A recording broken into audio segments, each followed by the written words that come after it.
Well, here we are. Hopefully everyone can see this okay.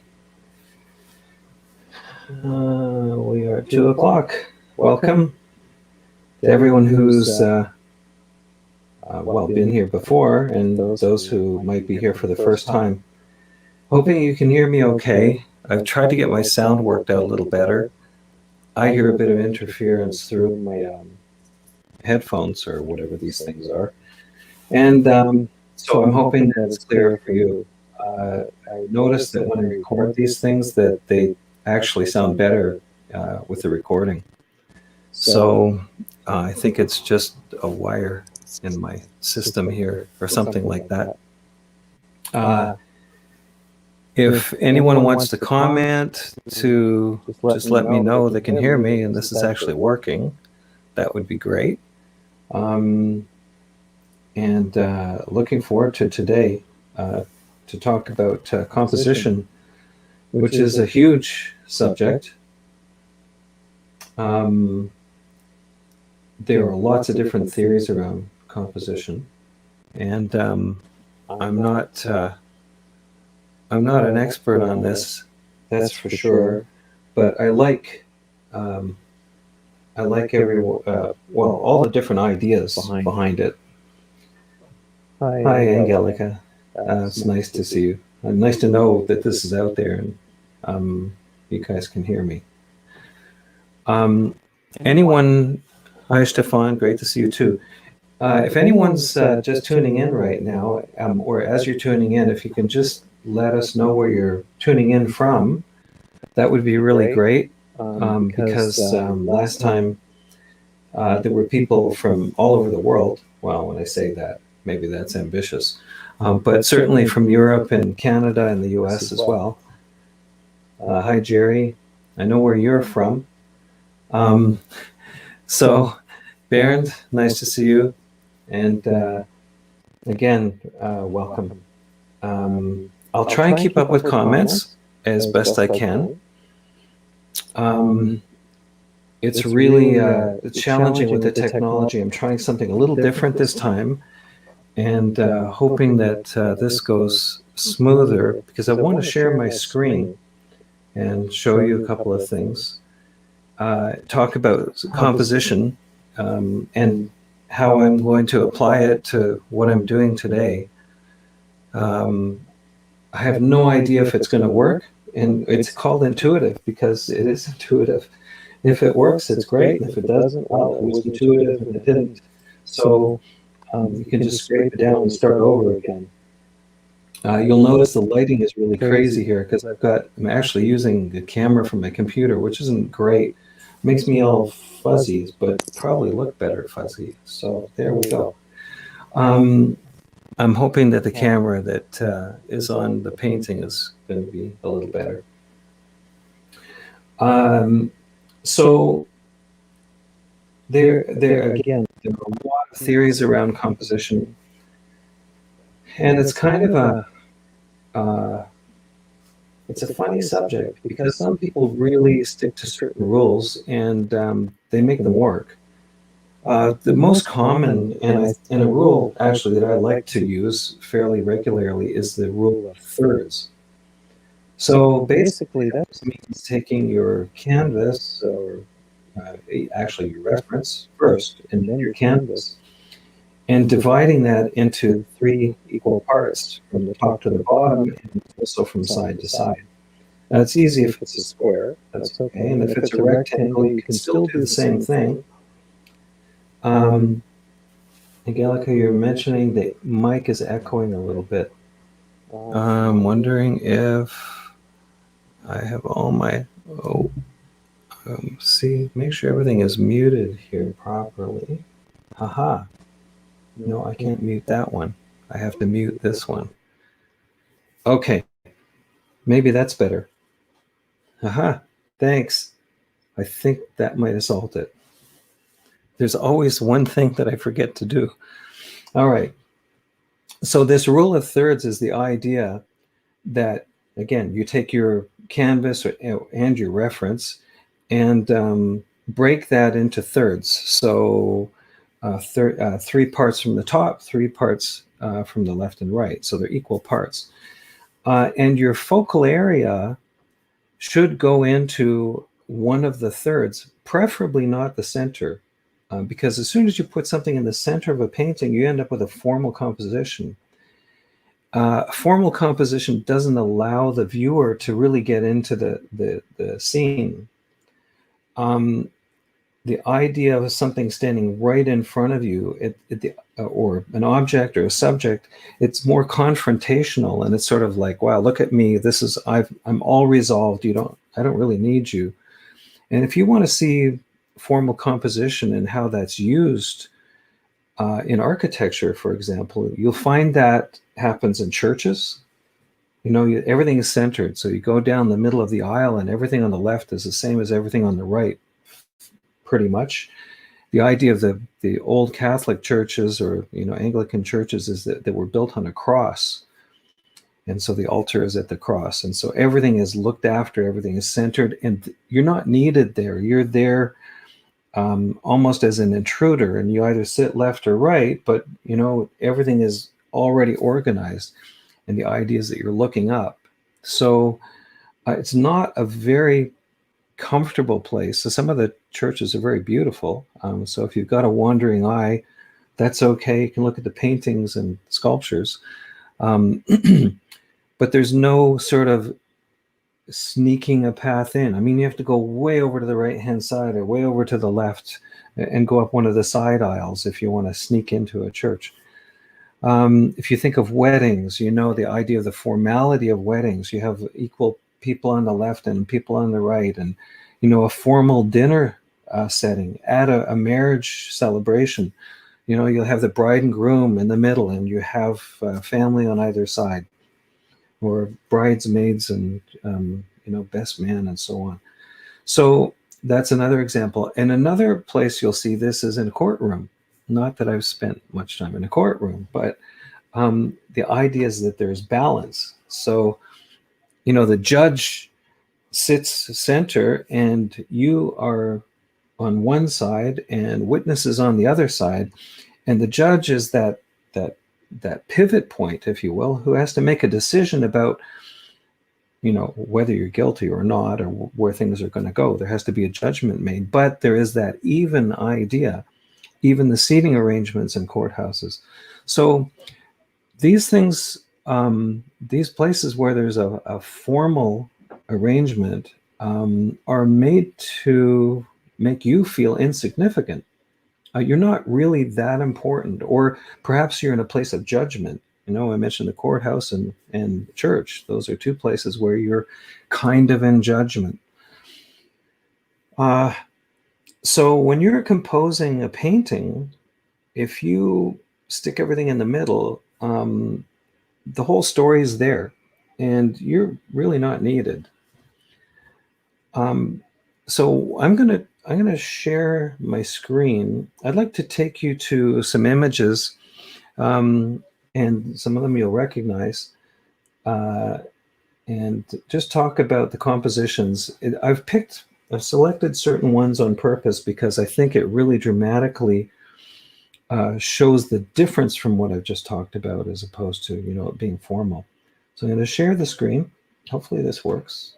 I got this working before, and I'm just going to zip over to here. Hopefully you can see this. All right. So this is Degas, and when you look at Degas' work, you'll see that, oh, that was funny. Okay. You'll see that there's large open areas that give us a chance to get into this painting. This whole bottom right-hand corner, it's kind of nice that he's put his name right there. We can't miss that. But, we can find our way into this floor here, no problem. And there are some open spaces above as well that give us a sense of the height of the room. So most of this painting, most of the detail and information is on the left-hand side. And of course, this figure here isn't dead center. If you were to, divide this equally, This figure's not dead center, it's slightly to the right.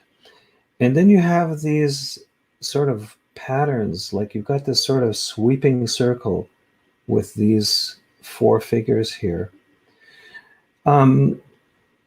The other thing that I like to think about when I'm trying to compose something, I like to work with odd numbers. So, threes, fives, sevens. And if you look at what Degas done here, he has a grouping of 3, and these 3 little figures actually form a little triangle right there. And it's great to look for triangles in the old masters' paintings and in your own. Look at the triangle shape that's formed by that dress, or whatever you call that thing, and another one here, and another one here, and of course there's that 3. You create a triangle out of those 3 if you wanted to. The 3 heads. Over here, if you look at the figures that are looking at her, you've got 3 heads, 1, 2, and 3, and that forms a triangle there. And in a more dramatic way, if you squint down, really look at the darks in this painting, you'll see this door over here, that large door, and this gentleman here playing the viola or violin, down to this case on the floor. That forms another big triangle. And maybe I'm stretching it here, but I find that those elements create a lot of strength in this painting. If we didn't have this space to get in here, we would feel kind of overwhelmed. I mean, if you look at the Night Watch, for example, in the Rijksmuseum, I find that painting so overwhelming because there's so many people and they're all important.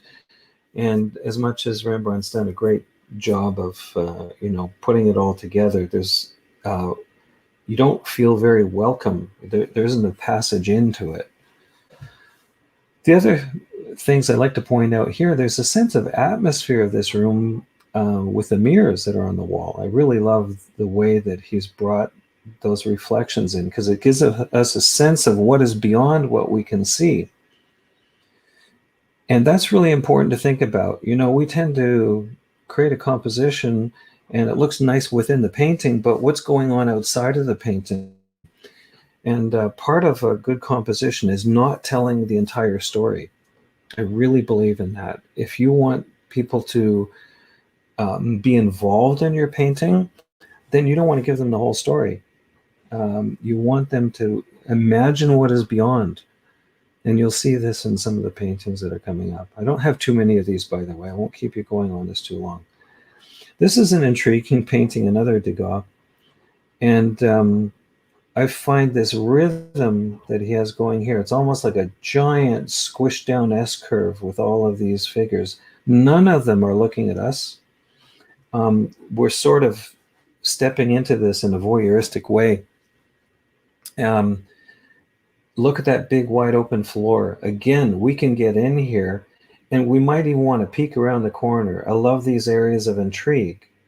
There's a wall in the way here, but there's light coming in through here. And there's a pattern. Look at the numbers here. 1, 2, 3 windows. He's got 1, 2, 3, 4, 5, 6, 7 figures. And again, triangles. Now, the subject lends itself to that. You've got triangles all over the place. What I'd like to point out, there's a couple of funny things about this painting. If you look at this figure second in here and look at her leg and try and figure out how it's joined to her body, it's a little bizarre. I mean, you'd have to break a leg and move it to make it work this way. Unless I'm seeing this wrong. But that body doesn't look like it's attached to those legs. But that leg carries our eye up from the foreground through her face and even up into this lid area above. So it really cuts this area here. And if you think about the thirds, the rule of thirds, you take this right-hand third You've got another third if you were to break it into thirds this way. So 2/3 open space, 2/3 closed space that is more intimate and close to us. Look at this ballerina's legs here. Another instance of legs that don't feel like they're attached so well, especially this one.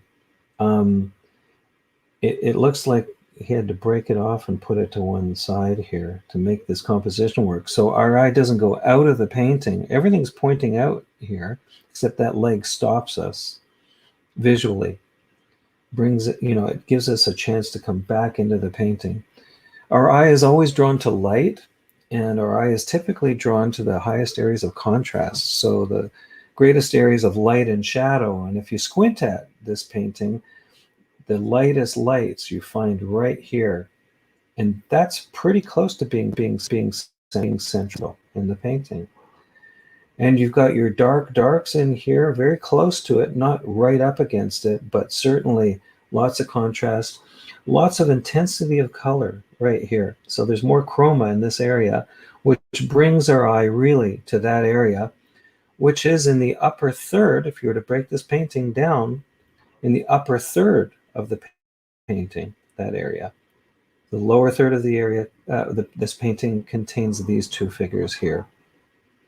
So an example of this thirds, I think it's really a fine example of how to paint, broken legs and still get away with it. I love Degas' work. He used photography a lot, by the way. In the end, I think he actually turned himself to photography as a passion. But the camera changed forever the way artists worked, because suddenly things got cut off that weren't cut off before. And here's a good example. You take a camera out and take a snapshot, a candid shot, and it cuts things away. And there was a time that artists would never do this sort of thing, cut the figures out. You'll see this in Sargent's work as well. Sometimes you have people walking out of the painting. And I love this because there's so little, and yet it's so atmospheric. Look at their passage in. It's a great big triangle that gets us into this painting. I think this might be a pastel, actually. And here we've got another triangle that points us towards the center. And you can take these women, if you want to, and anticipate where they're looking. It almost gets a triangle out this way. So there's a real sense of perspective. Perspective is a great triangle to work with. Here is a neat thing, because we anticipate that out here, beyond what we see, is a crowd of people watching. And on this side here, we anticipate and sort of feel that there have to be other dancers. We certainly see some legs, so we know that we've got some dancers out this side. And maybe we even have a story going on up here. That little corner is important because it gives a sense of the overall atmosphere, where we are. It gives a sense of place. The shapes are more important here than the actual dimensions of the people. I mean, these people feel really small, but those shapes carry over enough of an impression to give us what we need. So it's taking the imagery that you have and making it work in the composition. It doesn't have to be slavishly copied from the photo you're working on or you're working from. Another one of my favorite artists here. I just love this painting. It's pretty impressive. Andrew Wyeth. And he learned a lot from his father, N.C. Wyeth. Growing up with him, this famous illustrator, must have been quite an experience. And apparently N.C. Wyeth was a real storyteller. And I think that Andrew Wyeth really caught the spirit of the emotion of painting. And I love some of N.C. Wyeth's compositions, but to me, Andrew Wyeth really pushed the envelope. He really pushed things into fun places. Look at the sense of space and distance we get here. And if you think about the rule of thirds, this is in the center third, but it's way over to the left-hand side. 2/3 of the painting are on this side. And this, to me, looks like a giant feather, and maybe that's what it's intended to be, um, like a seagull feather. So I haven't read up on this painting, but I see these bits here, which could be reflections or a bit of snow or rock or whatever, but then you've got this giant feather here in the foreground. Whether it is or supposed to be or not, I don't know, but I like the idea. That gets us into the painting. It doesn't block us out. We can walk through here. We've got a path to get us through. And it's really important to be able to have a path to get into a painting where we can settle in and watch the sky. All right, another Wyeth. Just love this one too. This is really fantastic because, again, look at 2/3 over here, this far right, or well, middle to far right, 1/3 on the left-hand side. Just really want to follow those tracks in. I mean, we can feel that. We can literally walk into this scene, and the shapes are accurate. They're important. And our eye kind of comes up and over to here. The only real color of any intensity is this blue. It's a cool color. It's calming. It's important. This is an old boat broken down or building. It looks like a boat broken down somehow or other. All these shapes are interesting in here. They're intriguing. And of course, all this old, these old trees that are barren here with a tiny bit of foliage up there, maybe. Very open, very barren, very bleak, and yet very beautiful. So again, look at your 2/3. Take the upper 2/3, you've got your whole story in there. The bottom lower third here, you've got your path that leads you into that upper 2/3. So, all right, here we are, Bernie Fuchs, who I was mentioning in my last live stream. And I just love his compositions. Bernie, in a lot of cases, he was leaving areas open because there was typography that went in. And I can't say it was in this particular case, but very often there was a story. It was an editorial story that was being told. And the copy, the type would go in an area like this. And of course, his illustration would work well around it. But that open space gives us a sense of getting into this and a feel of the race. These tiny little figures, horses and figures here. I actually haven't done a count on the numbers here. So 1, 2, 3, 4, 5, 6, 7 in the distance. 1 up here. So that gives us 8. But if you think of the major 3 here and the major foreground here, looking at triangles, you've got these little shapes that happen. You could build this into triangles here, or the whole horse and rider into a triangle. You've got a big, long, sweeping triangle this way. And the post, you've got 3. 1, 2, 3. And do you think there's any mistake that there are 3 marks on each of those posts? 1, 2, 3. 1, 2, 3. 1, 2, 3. Upper 2/3 of the painting tell the whole story. The lower third is open. So the left-hand third of the painting, almost sneaking into the middle third, is the major part of the story. This guy's got to catch up. And these guys are well ahead. And they're in the other right-hand third of the painting. All right. This is really fun because it's hardly thirds. It could be broken into thirds, I suppose. But he's really pushed it over this way. It's like a little less than a third. And maybe this is more towards the golden ratio or divine proportion way of painting this. And that's something you can look up. The golden ratio or divine proportion, or if you want, you can also look up the Fibonacci sequence. All of those ideas are really fun and quite fascinating to follow. Nature gives us these measurements over and over. There's a lot of math around this, which is, too intense for me. But It's really fun to look it up and find out how you can break your paintings down into these pre-designed compositions, if you will.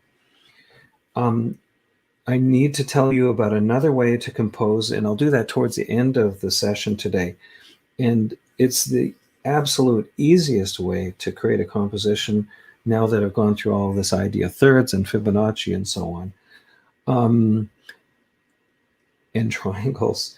I want to tell you about what one of my teachers taught me, and it was quite mind-boggling and kind of knocked me off my chair. So I definitely want to share that with you later. I love this here, this little figure down in the bottom right-hand corner. I automatically goes to that because, you know, we go to light. Our eyes go to light. And we see that figure. But then if you look way over in the bottom left-hand corner, you find these three little figures here. And it's kind of like this, you glance at the painting, you don't notice it first. And I just love that there's a whole story here. You know, is this person waiting for someone to visit? You know, are these people just sort of sitting there waiting for the sun to go down? Who knows? But I do love the idea of pattern, of rhythm that Fuchs has put in here. You can see these windows lead our eye over, and then we have that pattern turning the corner. Our eyes go to the light, and look at the negative shapes here. If you have negative shapes that you can make different as you can to make them interesting, that creates a much better composition overall. I think I've got one more. Yeah, there's one more, Bernie Fuchs. All right, so here we've got our threes again. Look at this, 1, 2, 3, and look at the triangle we've got going here. And we've got 3 glasses on the next table here. So 1, 2, 3. We've got lots of things pointing into the painting. Everything is kind of pointing towards her.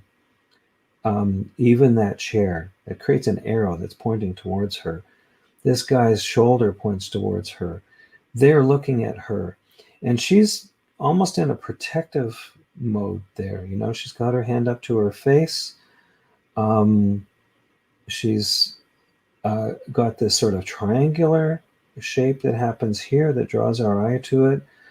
There's a little bit of color in that glass. These are very subtle things. And by the way, this is not a great reproduction. I've seen better reproductions of this. It's probably one of my most favorite Bernie Fuchs images. There's more to this image as well. When they published it, they cropped down on it a little bit, but even so, it still works. I love this corner up in here, this upper left-hand corner. You've got these feet on a chair at the back, or maybe just resting on the ground. There's a whole little story going up in there, but not as important as what's happening here. So it's if you're creating a piece of music, you use the same idea. You have these areas that, you know, maybe telling a quiet story back here, but the major sounds are up here. You know, this you need that idea of large areas against smaller intimate areas, breaking your negative shapes up. Look at these negative shapes. They're just fabulous all the way around here. That color, that red color, and that's balanced out by the red color that's here.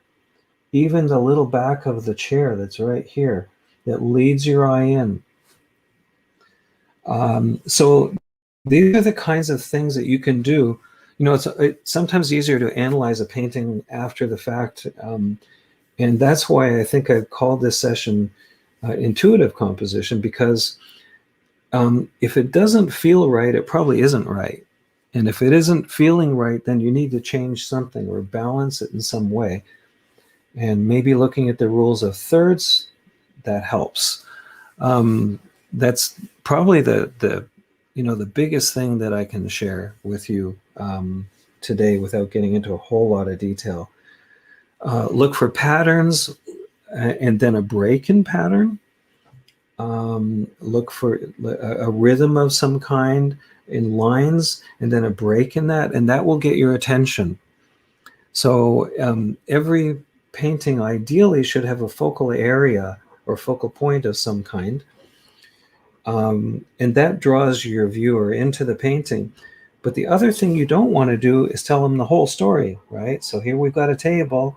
There's a whole other story going on. We can anticipate there's something happening here. Maybe it's just waiting for people to get there. People are already over here. The idea of cutting things off adds intrigue. Our dreams are more powerful than reality sometimes, because there's a feeling, a sense of what is there. And a painting can aspire to a dreamlike quality, the emotion or the feeling that you want people to get when they're looking at your work. So I'm going to take you back to the subject that I'm going to attempt to paint. I think this was taken in Austria, but I'm not 100% sure. I can't remember now where I got this from. Maybe somebody sent this to me, a friend. I really can't remember. But I like these cows. And I also like these trees. And these trees were a photograph from a friend's backyard. Beautiful birch trees. And, you know, I don't know if they're going to work together. I do like the, you know, these green shapes behind the cows. And really, that's not a bad composition there. But I think maybe it'd be fun to try to see if there's a way of making a painting that can combine different trees than what I have here. And if it doesn't work, it's okay. Like, just scrape it down and paint over it. You'll see that I have, let's see if I can bring this up. I already have a board, or actually it's canvas this time, that already has a mess of color on it. And this is just leftover paint, well, those of you who have watched me before know I like to paint this way. And what I should do is just feature that if I can. I had some trouble doing this before. Looks like I might be having trouble again. Okay, spotlight, solo, there we go. All right. So I'm going to attempt to paint this in my way and make my own composition. And again, it's an intuitive process.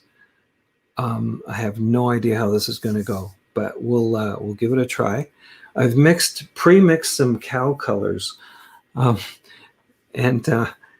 I don't have a camera on my palette this time because I was having real technical difficulty with it. I'm working with some old iPads, and they are not very happy with me trying to use the latest technology. So I'm just going to get in. I'm going to start drawing with a brush. And I should be saying hello to everyone here. Okay, Ina, yeah, thanks for checking in. And Peter, it's great to have you here. Thanks for showing. Angelica, you know a lot of cows there. So yeah, there are a lot of cows in Austria for sure. Andrew, great to see you. And again, if anyone wants to let us know where you're checking in from, it's always nice if you're signed in. All right, so I'm just going to get right into this. See if I can actually draw a cow. It's been a while. I'm going to start with the darks first. For years, I used to go down to a place in Toronto called the Royal Winter Fair, and I used to paint cows from life down there. And the joke was always, the reason why cows are hard to paint is because they're always moving. That's a terrible joke. They're always moving, which is really true. Until they actually settle down, it's mealtime, and then they start to get a little more animated. they get up and they shuffle around. So once they've been fed and they sort of settle down, then they're a lot easier to paint. I used to come home smelling like a barn. My wife could always tell where I had been when I went to the Royal Winter Fair. The Royal Winter Fair is something in Toronto that happens every year. It didn't happen this year because of COVID, of course. But farmers come from all over Canada. In fact, I think maybe even other parts of the world. And they show off their cattle. They also show off their biggest pumpkins and, all that kind of stuff. They have these kind of fairs all over the world. But the Royal is really spectacular. It's in these beautiful old buildings here in Toronto. These buildings that go back 100 years that were designed for exhibition. So what I'm looking at here is just getting some shapes going. And I'm using like just this wee little brush, which is just more for drawing than anything. So I want to get the basic shapes worked out before I put any detail in. And I don't want to go crazy with detail. I just want to get something happening. And if you notice, I've got this cow kind of in the bottom left-hand corner. And I'm imagining having my trees coming up over here in the right-hand corner. So if I think of this painting in thirds, which we've been talking about, the back of the cow here, this third of the painting here, I'll have the story of the cow. Then in the upper third of the painting, I'll have the story of the trees. And we'll see if it works. I don't know if it's going to work. We'll find out.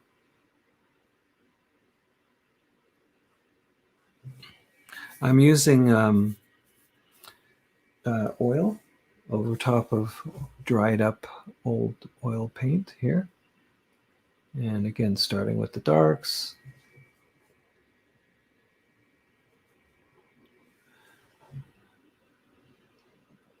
Cows are sort of the strangest creatures. They're like stick out all over the place. They're bony and weird, but they're somehow beautiful. Cows' eyes are particularly beautiful.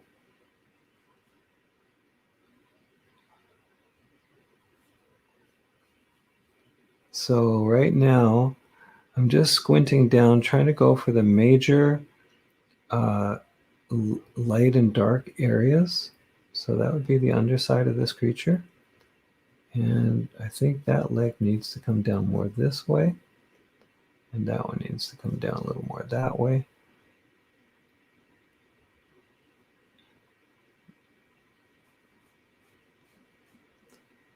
And until I get some of these other colors in here, it's not going to make a lot of sense. But here we go. It's some rough shapes. Sometimes I feel like I'm in kindergarten, like trying to draw animals. And you're as good as your reference. So it's really important to have good reference when you're painting. Have a good photograph to work from that at least gives you half a chance.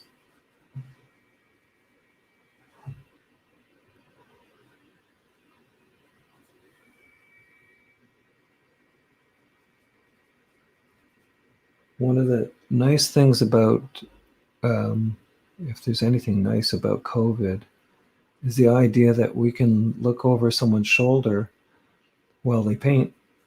And it's remarkable that we're able to do this somehow.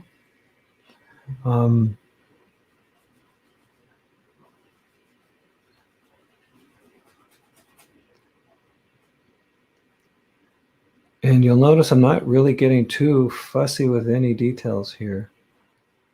I just want to get the essence of what's going on. I can always come back and deal with little areas and touch them up and fix them up later. But at this stage, I just want to get the feeling of the shapes. I'm looking, when I paint, I look for shapes that sort of say, this is a leg, this is part of me. This is part of this cow. Where's the light hitting? And if you get the right shapes in the right places, in theory, it should look like the subject you're painting. So it's really going at this in an abstract way. If I can say that, we paint things figuratively in an abstract way. I need to get a little bit of light coming across the back. When I painted at the Royal Winter Fair, the owners of the farmers who owned these creatures, sometimes they would say, well, you know what, it all looks great, but the back isn't right, or you caught everything, but that little shape there isn't quite right. So I would really try and pay attention and get the shapes as accurate as I could. And then as I got better at it, the farmers would explain. They would say, well, that's Morley. Like they would name all their cows. So they actually recognize their cows like it's a portrait. To me, cows used to look all the same. One thing I like to do when I'm painting, if I've gone over an area I don't want to go over, I can take a Q-tip with just a bit of paint thinner on. I showed this in the last session. I was talking about Bernie Fuchs and his methods. It's a way of just removing a bit of paint where you don't want it, and sometimes you just go a little too far. Go over the edges. And that's what we had to learn, not to go over the edges when we were in kindergarten. But here we are going over the edges.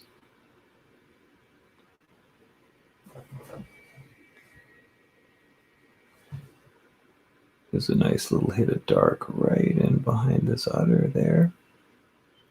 And this cow has kind of a white area going down its legs into this area zone down here and there. And there's another one. It's fatter there, a little thinner there.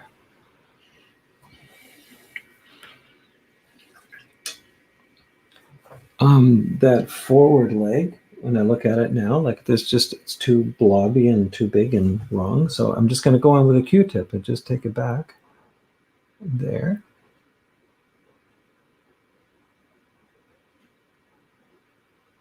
So the negative shapes are important when I'm looking at these things, to make sure I've got the right perspective. And I know that those legs have to line up.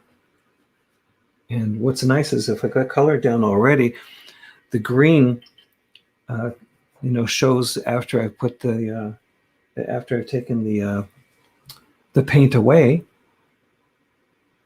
and I don't have to paint all that area. It's kind of lazy man's way of painting.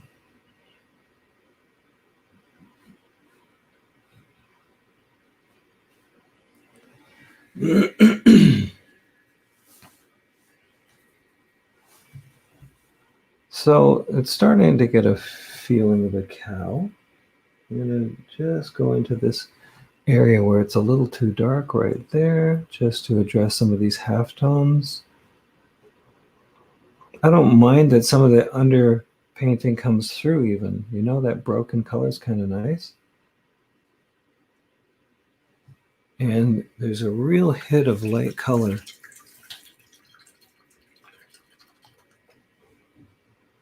Hey, Andrew, I like you using the Q-tip. It is like an eraser. One of the joys of oil paint, I have to say, because when you're working with acrylic, of course, you don't have the same amount of time. So you have to move quickly with acrylic. So your option is to overpaint an area. But I like the idea of taking it away, because it sometimes leaves a little bit of a remnant or a stain that even adds a softness somehow.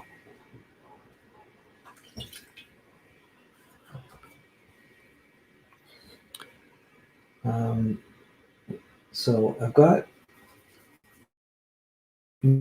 warm light going here. I'm going to have some cool, bring that even darker, cooler, and more neutral. I'm working with a raw What's it called? It's a Rublev Cypress Umber Dark, which is kind of an interesting color. It's fun to pick up colors and just try different colors now and then for the heck of it.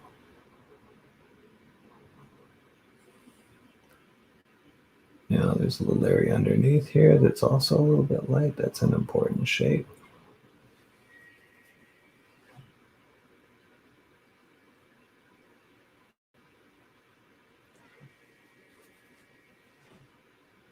So shapes within shapes.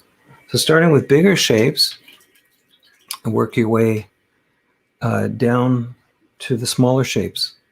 We identify objects or subjects by their overall shape, by the large shapes, not by the small ones. And case in point, if you were to go to a party and you just walk through the door and you're looking at people across the room, you know who they are by their outside, the outside shape of them. If they're looking the other way, you still know who they are because you recognize the outside shape. We think that people's faces are the most important. Well, if you're painting a portrait, maybe that's true, but you still recognize people by the way they move and by their outside shape. So if someone was walking down the road towards you from a great distance, you would know who it is by the way they move. As they got closer, you would recognize their shapes. And if they were walking away from you, it would be the same thing. So it's just something to think about when you're painting. Try and get those big shapes working properly. Again, I'm going back in with a Q-tip just to clean up a little bit of that shape around the head and also this horn right here. I think I have too big. I do have too big.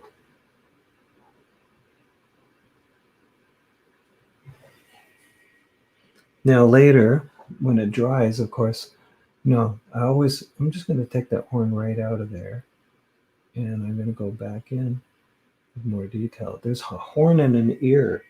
So the shapes are a little bit funny there. And if they're strange in the photo, then other people aren't going to recognize it either. So I'm going to take that ear out of there as well. And I'll go back in with the horn to make that look a little better. Your photo is a guide. That's what it is. And it's a good guide, but sometimes it doesn't make sense as a painting. So don't be afraid to, change what you see in order to make something work as a painting. I'm just taking in a dry Q-tip now, just to make sure that that area isn't too wet when I go in with another color. And maybe I should work out the rest of the big shape of the head before I go on with that.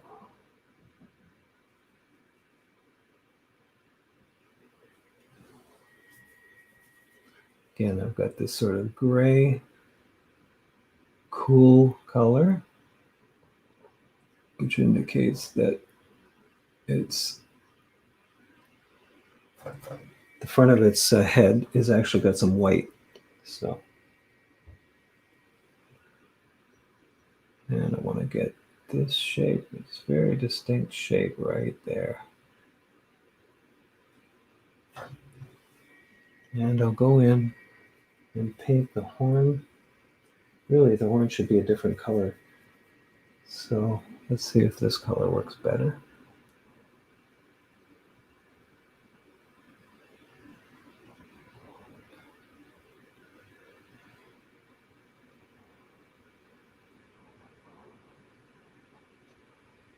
Well, it's better than what it was. Now I can't see into the shadows on this in that particular area. So I need to just make sure the outside shapes are working. We don't actually look into shadows much in life. We tend to look towards light. So we can get away with having less information in the shadow.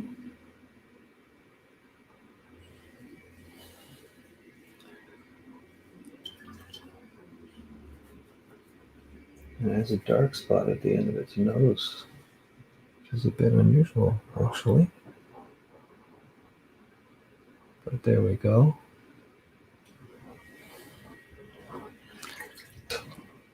Okay. Now I have a couple of little light areas I still have to pick up. One of them is right in here.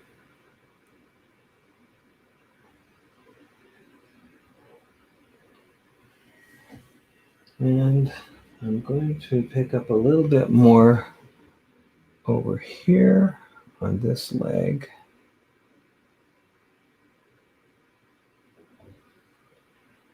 And maybe on that leg there.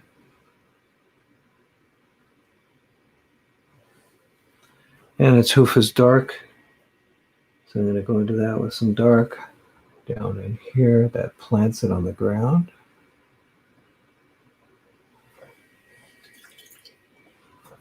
And the other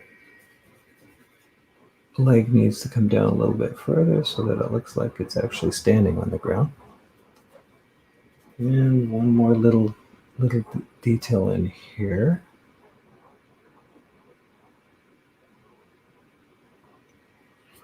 And that's sort of looking like a cow.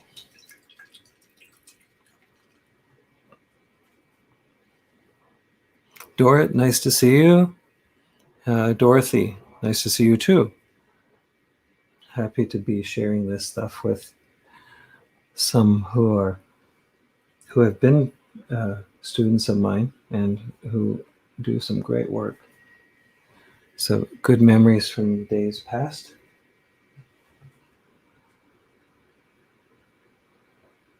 I'm just going to take a couple of light areas off the back of this here.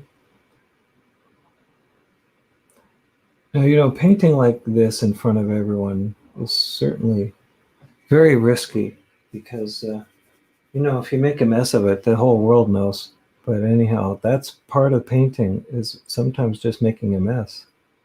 So once you can kind of get over that, remember the first times going to Life Draw, and there's a model there, and there are all these great artists and doing beautiful work, and I used to feel so inadequate and insecure, and I realized that that's something you just have to get over, and just do the best you can do. And if you do that all the time, just keep doing the best you can do, you improve, and you start feeling better about your work.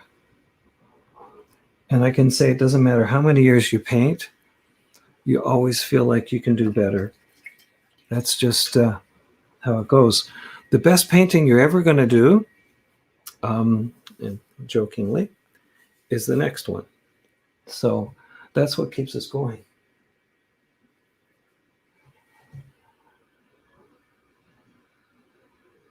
It's sort of like when you're outdoors plein air painting, you're looking for the perfect scene, and it's always around the next corner. It's like, okay, I know if I just go around this corner, it's going to be the perfect scene. And the funny thing is, you can walk for hours and miles or kilometers, and you've already passed like half a dozen of the best scenes, really. So it's best just to get out, sit down and paint something. And the experience of doing that will teach you how to paint an amazing scene when it does happen.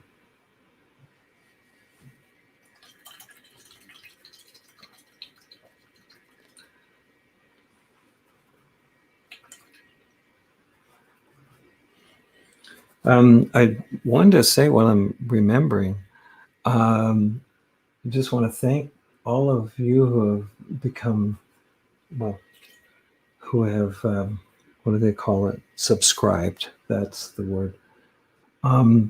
Because I know there are a lot of artists who have thousands of subscribers, but I've managed to go over the mark of 100 now. I'm really happy about it. Google actually sent me a little notice congratulating, and I thought, okay, well, that's nice. I'm really happy about it. I mean, that's 100 more than I ever had before. So thank you to those who have been subscribing. I really appreciate it. And if you pass this on to others, if you think there's anyone who might be interested or might want to learn, there are a lot of younger people out there who would like to learn how to draw and paint, and they don't have the resources. They can't take an art class. They can't afford it, or maybe it's their environment is not conducive, but they can watch, and this is free. So pass it on, because it's really great to be able to share this stuff with others who are interested.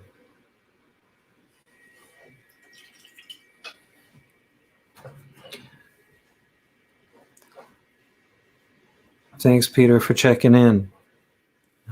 Everyone's got Zoom meetings these days. This is almost like a Zoom meeting. I'm using something called StreamYard, so it's a little bit different than Zoom. It gives me a little bit different control. But I do a lot of my, all of my private lessons I do with Zoom so far, and it's worked out.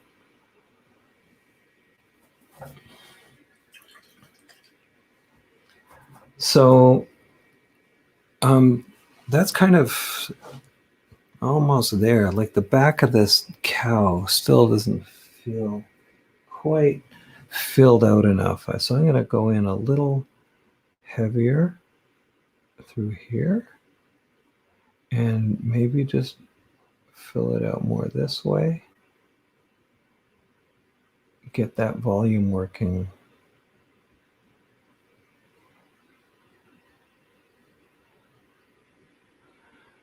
The danger is that you start fussing. As soon as you start to fuss around too much, then it starts looking strange. So I just need to bring that out a little further. That feels a little more like a healthier cow.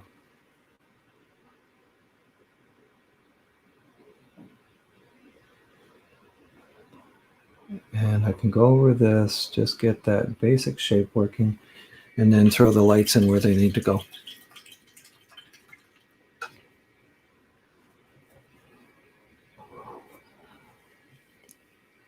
You're welcome, Angelica. Yeah, I'm really happy to be doing this. It's a nice way to, it gets me motivated, because it makes me think, what am I going to paint next? And is it something I can share? And is there some way that I can describe what I'm doing to make it easier for others who are trying to do this? I'm really happy to share this stuff. When you've learned, I've had so many people share with me over the years, and I feel really a responsibility to pass it on. I've had people who have been so generous with the information with me. And I know there are lots of courses you can take out there, and you can pay for stuff, but I've been given a lot of free advice over the years. People who have really been there for me and took interest in what I was doing, and thought that, maybe there's some hope for me. So I'm very thankful, and maybe this is just a way of expressing some of that thanks. So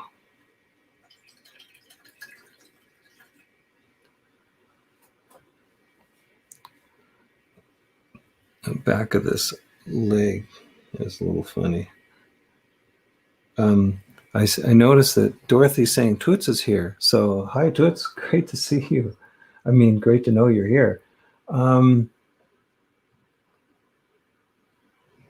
Yeah.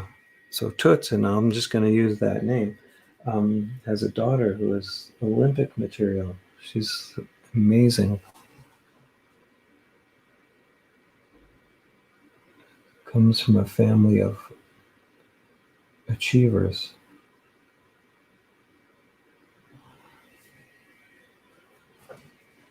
Hopefully you guys are both painting. I think Dorothy still paints. And Toots, you should be painting too. Both of these women were in my class a few years back, and we really had a lot of fun. That's when we used to take a wine bottle into the class, and all of the students would have a drink, you know, it didn't matter what time of day, morning, evening, didn't matter. It was just kind of something that we did. Um, you know, and I've stopped doing that. Can't do it now, of course, because the school's not even there or not open. But there was one day where I realized this might be a little bit dangerous because um, there was a lady who got into her car in the back parking lot. This is behind Avenue Road Art School. And I think she bumped 2 or 3 cars on her way out, left a little damage. And I just thought, oh man, I hope it's not one of my students, you know, who's had a drink or two. Fortunately, it wasn't. But it made me think maybe I should like cut back on that program. So when I came back to the school again, I didn't restart that program.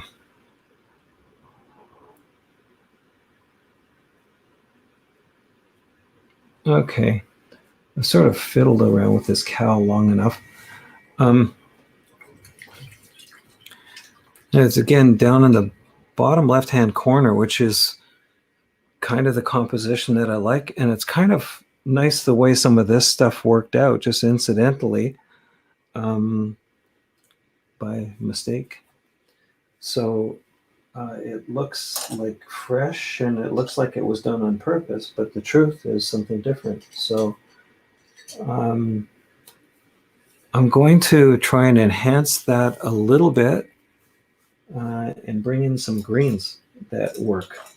Um, it's a nice warm color, but it's also a little bit neutral. So I'm actually going to use a combination of green and violet. And the reason I'm using violet or purple is because there's red in the purple and that neutralizes it, but there's blue in the purple too. So it kind of cools and neutralizes at the same time. So if I bring this kind of color in, that might just work. I may leave some of these light areas because I like that. There is a wee bit of a shadow coming away from this, the legs in this creature. And I really should try and imitate that as well. So I'll just see what happens when I do this.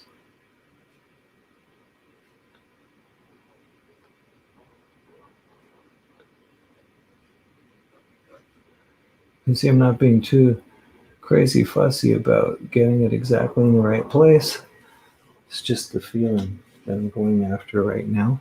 And I can get into more detail later if I want to, if I need to. If I don't need to, I'll leave it alone. Again, leave something for the viewer to figure out.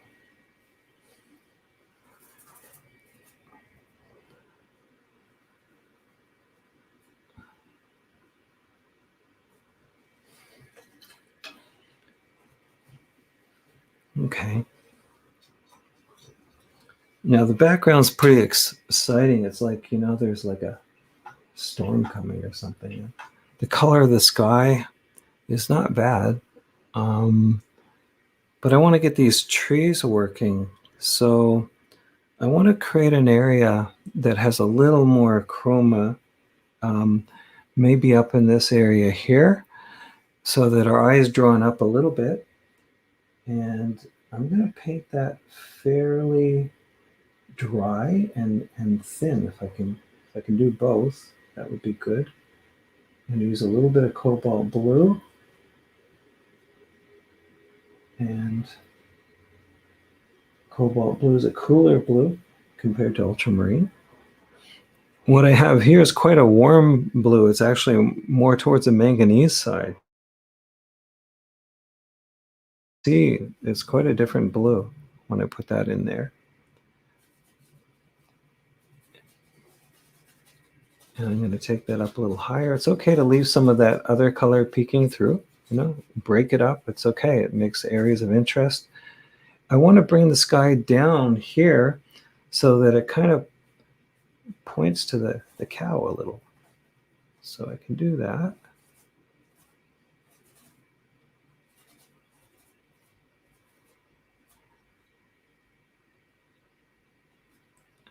Maybe I have a little bit of sky peeking through here. And again, I'm going to leave some of those warm colors over there because I like the play of blues that are happening. Sometimes I end up covering areas that I wish I hadn't because, you know, they were interesting. So I have to be careful I don't go too crazy on this. Kind of liking that. That's okay. Maybe a little bit of that color sneaks through here. Very, very light touch. So it brings your eye subtly towards the cow. Maybe there's a bit of a pasture. I feel a bit but like Bob Ross right now. So happy little paths that go into the background. But there you go. He was not a complete idiot. He really, you can learn from Bob. He had some interesting wet and wet techniques and a sense of mystery in his work. Soften that back a bit. And now I see where I've done that. I see that path continuing over here. Sorry, I'm getting into a real story going here. It's funny. All right. I'm going to bring a little more of that cobalt blue into the sky before I get into these trees that I want to do. And if it doesn't work, well, you know what? You just get rid of it, right? Just paint over it. And it can dry before you paint over it. It's okay. It's just sometimes it's sitting with something. You know, I could really almost leave this painting just as it is right now, believe it or not. It's very tempting, but I wanted to try and see if I could do something with these trees. So I do like the kind of fresh feeling when there's a background that's been put down without a purpose. You know, there's no reason for this background other than there was leftover paint. So bringing more of this green, this chroma towards the cow. So this is something to think about when you are trying to get more attention towards the subject. You can afford to have a little more intense color towards the focal area. So it's going to bring some of those greens in there. And to really bring something in the foreground, I'm going to really, this might be too much. We'll just see what happens. Again, I'm doing this in kind of a dry paint application.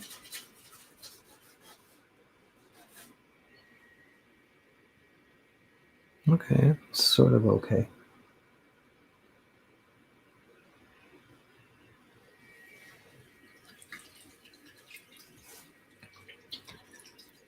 Sometimes I look at paintings after they're done and I think, God, what am I thinking?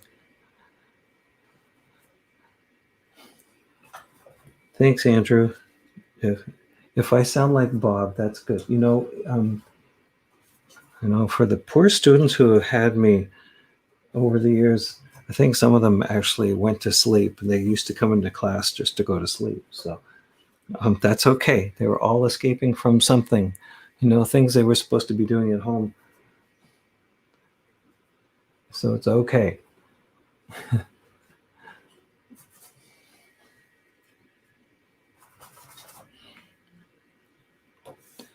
All right.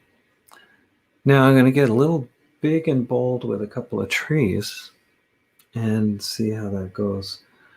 The yellows in the trees are more towards the ochre side. And I'm going to grab, I've got a yellow ochre, so I'm going to use, I might bring a touch of cad yellow in just to warm it a little. And this may seem kind of strange when I put this down. I don't know if it's going to work. We'll find out. Grab this color with a palette knife so that I've got a kind of a random quality to the color that goes down. And when I look at that, I see I'm going to have to get some darks into it as well, or it won't work.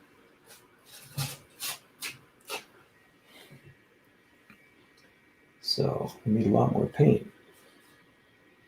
And I'm going to bring a bit of violet into that yellow ochre. Again, yellow, the complement to yellow is violet. So that will give me some darks, but still leave some color in it. So, and the application of this shouldn't be a whole lot different than what I've done in other parts of the painting. There should be a freshness to it.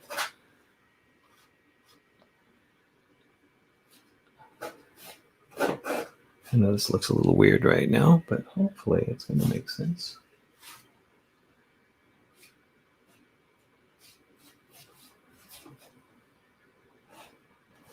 I've got a tree there, and maybe I'm going to put another little spindly one out there. Oh, all that beautiful sky. It seems a shame. Anyhow, here we go.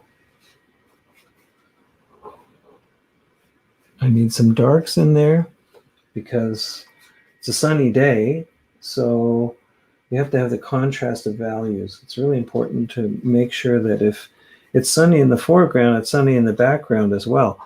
One thing to be careful, though, is that you don't have the same contrast of values in the background as you do in the foreground because of airborne particulate. So we have something called atmospheric perspective that happens. So you want to make sure that the value difference between your light and shadow in the distant objects are less than what you have in the foreground objects. Because if you don't do that, then these subjects in the background look like they're competing for the foreground. I want to make these kind of a midground, actually, so they're not going to be way in the distance like those. You can see there's very little difference between light and shadow in the distant trees, but these ones here are going to be a little bit closer, so I can afford to have a little more contrast.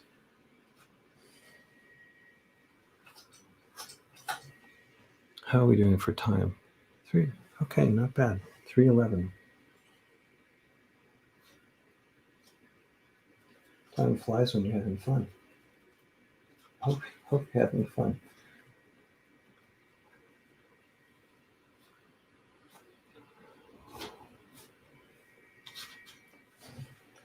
I don't like to mix my paint too carefully either, because if you do, you'll lose the nice interplay of colors as they transition into each other. So you can't see my palette, but basically I'm not really mixing super pure colors anywhere. There's a little mix of one color into another.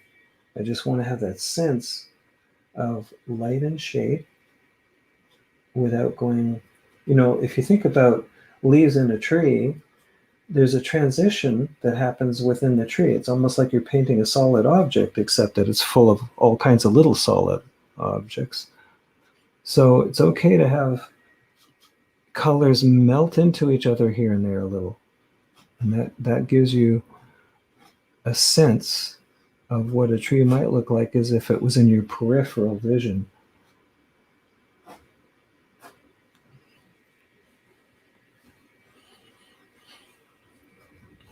That tree back there looks like it might be in the shadow of that tree, but it might pick up a couple of lights. There we go. Okay, now the fun part of this will be if I can make the trunks work. And they're birch trees, so they're a very specific, there's a look to them. I mean, they're white, essentially, but of course we don't really see white in nature, pure white in nature anywhere, because it's always influenced by the color of the light. So, if it's a cool light, there's going to be blues in it. If it is a warm light, there's going to be some warmth in your whites. Okay. So there are two ways I could go at this. One is to put the white in and then go back and put a shadow, or I can put the shadow color in thinner and then put a white over top of that, which I'm inclined to do. I think that's what I'm going to do. So I am going to mix up. This is a case where I would be a little more careful about my color, and make sure that it's somewhat consistent, because it's not like leaves. You basically have a shadow side and a light side. And this cow is being lit from the right-hand side, and the shadow's on the left-hand side. So I want to replicate that in the trees, even though the reference that I have does not show it that way. So somehow or other, in the blue that I've mixed up, I've got it a lot warmer than I want it to be. Should be warm light, cool shadow. That's kind of the rule. And I want to neutralize it just a little bit, which I can do with a bit of orange or a sienna or something like that, just to take it down. So I've got a color that's more like this. And then when I put a warm light on top of that, it should work. Let's just see. I'm going to experiment in one little area first, rather than paint the whole thing, and find out after the fact that it doesn't. I'm just going to paint a trunk or two and see if it works. All right. The Sargent was famous for taking one brush and putting both colors, the light and shadow, into the same brush, and with one stroke could deftly put everything in place. So, but I'm not Sargent, so I don't have to. All right, let's see. I'm going to bring, first I'm going to go with this tree over here, because I really like the feel of that tree. I'm going to have it leaning over.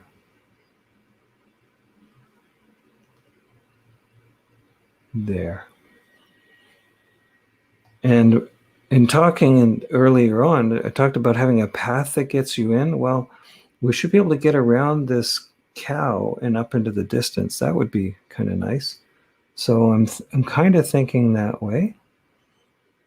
And that's why it also hasn't gone straight down. I think trees get a little boring when they just go straight down all the time.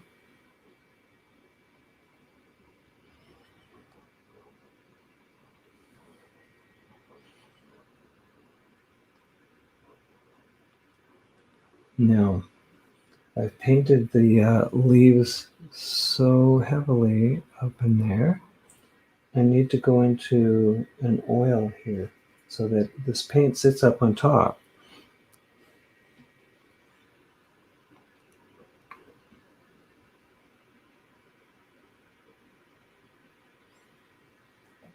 Just barely touching the surface of this, by the way.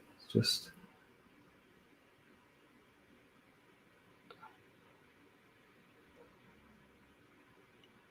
so it's going to be a challenge putting the whites in, but it can be done.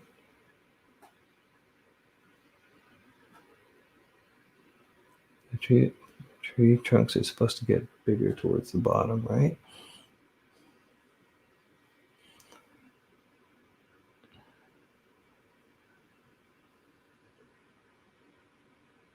Okay. 1, 2, 3, 4, 5. That's enough trees.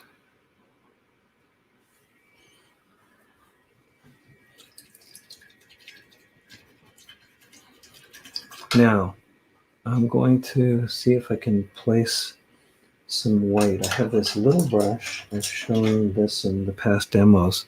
It's a really cool little brush. It's very sharp. It's like a dagger, or in this case, it's more like a sword. So I'm going to take this white that I mixed up, which has a fair bit of yellow in it. I said I was going to start with one trunk and see if it would work, and I didn't follow my plan. So whatever. Here we go. Let's see if I can keep this on one side. And of course, the light doesn't hit in every single place. It hits just in a few.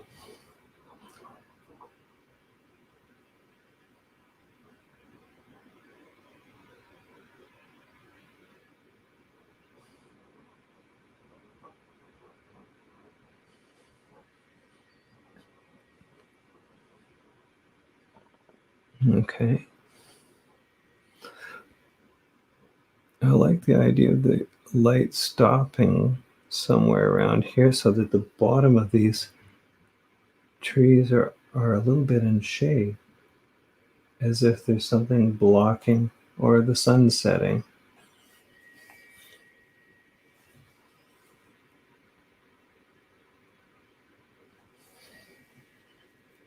It feels like there's a sense of light coming through them now.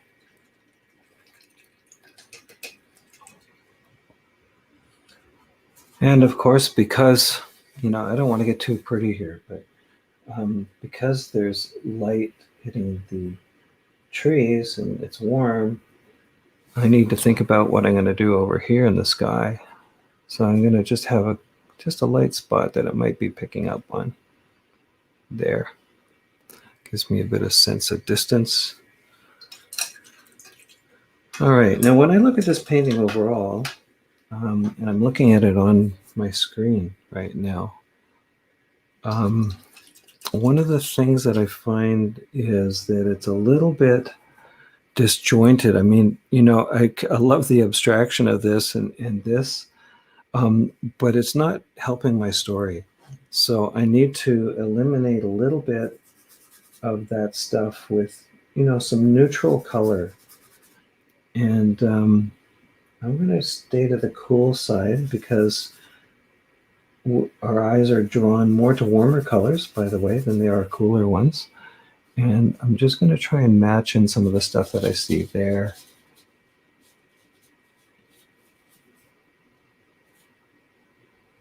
Get rid of that little spot there. And I'm going to bring a little more green into this area over here. Our eye's drawn to light, so it's okay if we go darker towards the edges, by the way. And I'm going to do the same right there.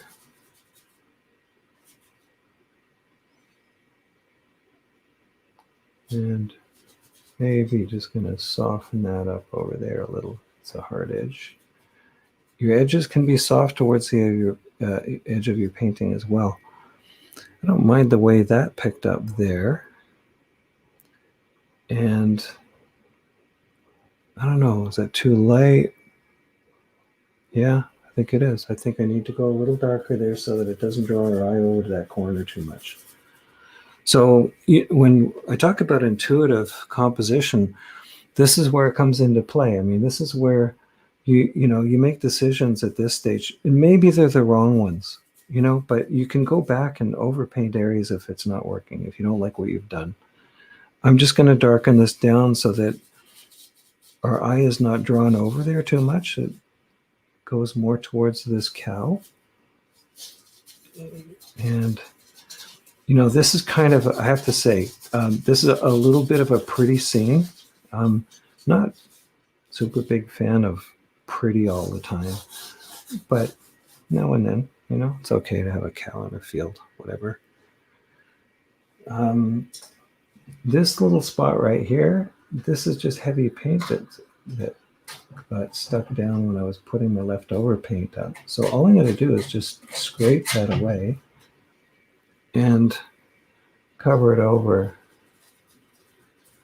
It's that easy, really. Except it needs to be a bit grayer or cooler. It's getting too much attention.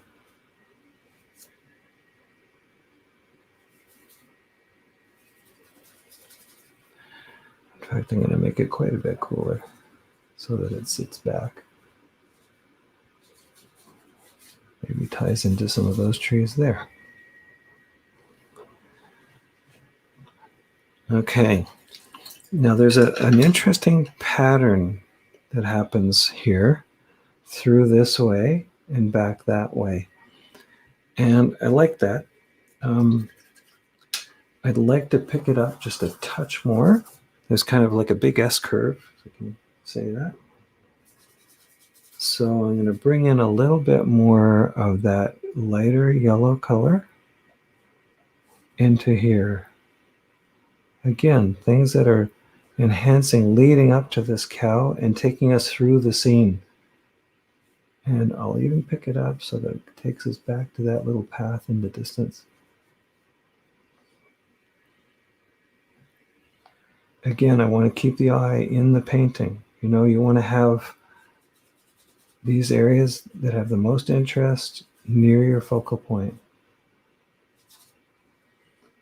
And just to really blast that in, I'm going to, see that's fairly light right there. I can afford to bring some light in here with more chroma.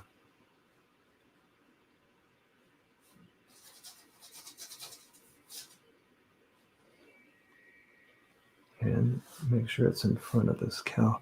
You can't see the whole painting, I noticed. So if I tip this down just a touch, that'll give you a better sense of the distance I'm trying to create.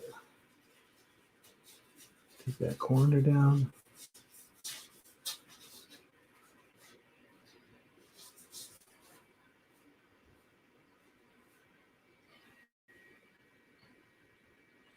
I don't mind that there, because even though it takes my eye over, my eye stops there. It doesn't go outside the painting. So that's just a little thing, but it does make a difference. And I don't really need to tell everyone what that is. Maybe it's a stick or something. You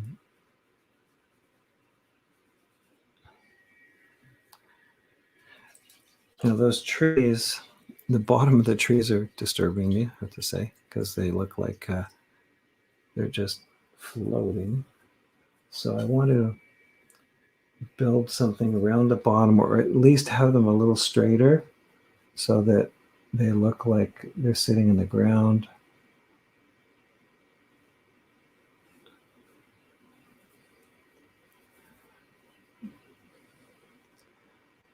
If in doubt, soften it. Come back in detail later. All right. There's a lot of activity in this painting. It really could be simpler. The one that I did last week was definitely a simpler painting than this one. But there are ways that I could simplify this, but in some ways I kind of like the little sparkles and the activity that's going through this. So at this stage, I might just leave it be. Now, I said this might be a twig. I keep looking at it and thinking maybe it should be. So I'm just going to pick up a little bit of light here and just drop that in. It looks a little more intended.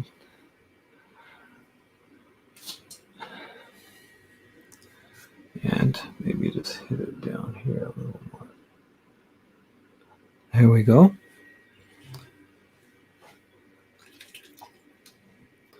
Well, if I was a cow, I wouldn't mind hanging out in this pasture. That looks not too bad. I'm going to bring a little bit of color, a little chroma into the shadow areas. I'm going to bring in a violet and just create a little more interest in the shadow areas. A blue violet. So it's cool, but it sets off some of these colors back here. And I want to go easy with this. I don't know how much you can see of this on the painting itself. It's looking okay, but sometimes the camera, or which is actually just my camera is the back of my iPad. So I just got that set up between me and the painting. I'm painting around the edge of this thing. But it just adds a little more life and a little more harmony to what's happening around it.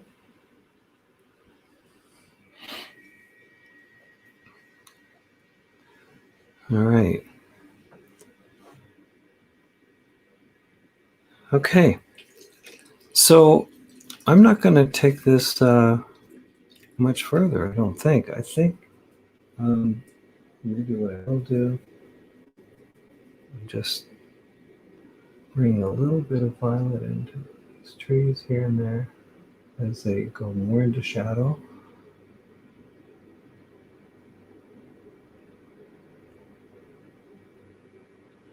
It just gives them a little more dimension, that's all.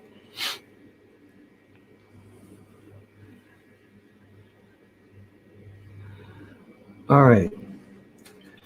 So I'm going to call it there. Hopefully that went okay for everyone. It was fun to paint, and it was fun to talk about composition. And I may fiddle with this a little more later, but the essence of what I was trying to do is there. And I'm hoping that you learned something, that this was informative somehow. I'm going to bring a couple more. Now I'm looking at it, and when I say fiddle, this is when I start getting into trouble, because I want to make everything like really pretty now. Put a couple more highlights in here and there. All right. Thank you for showing up. I'm just going to go back to my screen again, and I'm going to go to me. Where am I? Okay, I think I actually have to pin solo layout. There we go. All right. Thanks everyone for showing up. This has really been fun. I keep getting more and more hits, people looking at these videos, and I'm happy if you share them around. They're published on YouTube, and they're also available on Facebook, and I don't know for how long, actually, but really happy. If you haven't subscribed, please sign up if you are interested to keep up with this.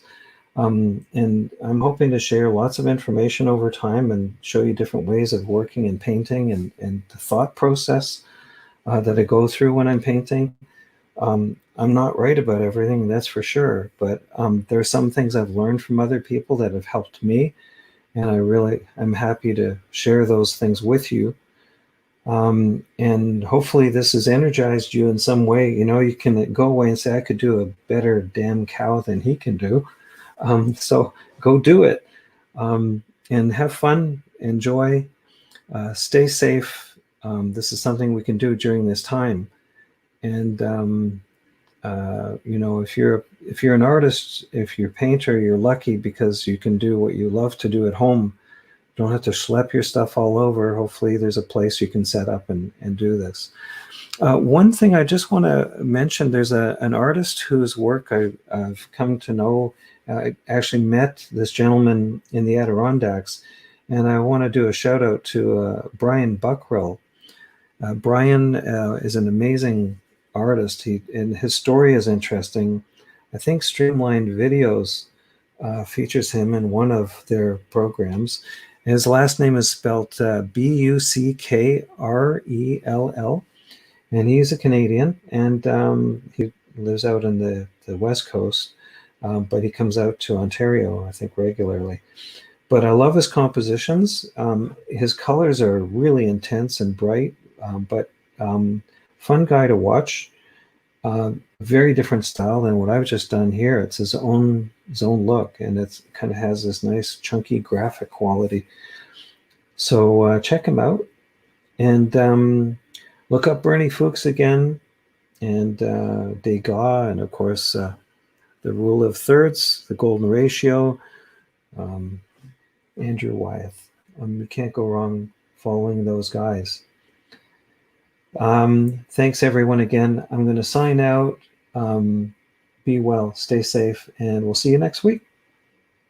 Bye.